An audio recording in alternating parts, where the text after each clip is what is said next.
Okay, here we have the dump truck. Lombard Incorporated, LC.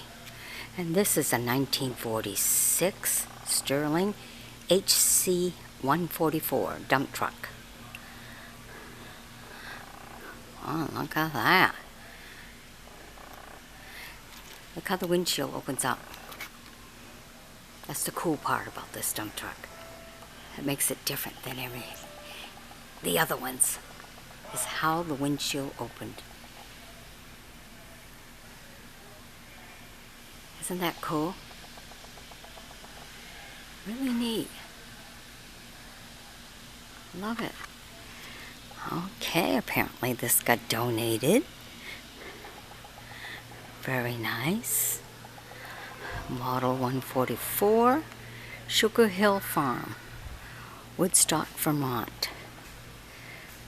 Okay. Just a regular dump truck, kind of. Big wheels. Wooden on the side there.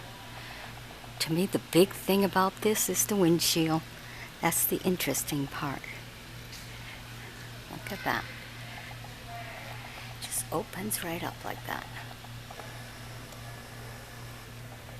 Cool. Alright. Hope you enjoyed looking at this. It's just something different. Alrighty. Bye-bye now.